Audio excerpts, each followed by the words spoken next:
প্ৰথম প্ৰশ্ন, ফুলে নুফুলো বুলি কিয় কৈছিল? গৰুৱে আগ খোৱাৰ কাৰণে ফুলে নুফুলো বুলি কৈছিল।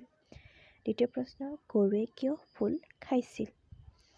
গৰখীয়াই গৰু নৰখাৰ কাৰণে গৰুৱে ফুল খাইছিল।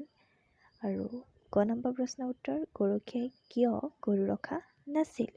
ৰান্ধনীয়ে ভাত নিদিয়াৰ কাৰণে গৰখীয়াই গৰু ৰখা নাছিল। আৰু খৰিকটীয়াই খৰি নিদিয়াৰ বাবে কাক কি অসুবিধা হৈছিল? খৰিকটীয়াই খৰি নিদিয়াৰ বাবে ৰান্ধনী ভাত বনোৱাত অসুবিধা হৈছিল। কিয় খৰি শুকোৱা নাছিল? বৰষুণ দি থকাৰ বাবে খৰি শুকোৱা নাছিল। মেঘে বৰষুণ দিয়াৰ কাৰণ কি আছিল?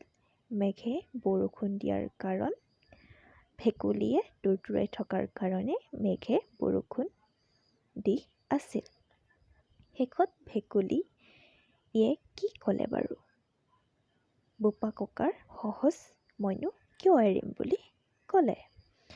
পঢ়া আৰু বুজা আৰু লিখা।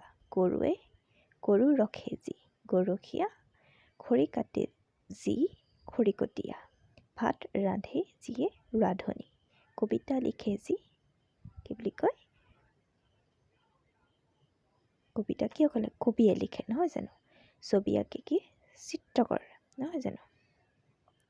কাষৰ বাকচৰ পৰা উপযুক্ত শব্দ বাছি খালী ঠাই পূৰ কৰা। কাষৰ বাকচটো দিছে কি দিছে?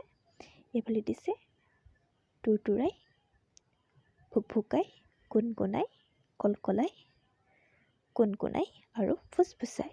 ইয়াত কি দিছে? ভেকুলীয়ে কি কৰে? তুৰতুৰাই। কেঁচুৱাই কি কৰে?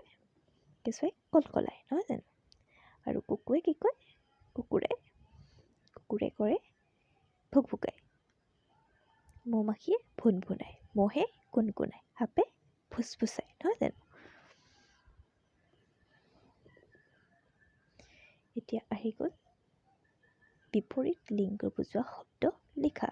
দমৰা হ'লে কি হ'ব? চেউৰী। বগা হ'লে কি হ'ব? বগী। গজলা গাজলী। ৰজা ৰাণী। বুঢ়া বুঢ়ী। কণা কাণী, নহয় জানো?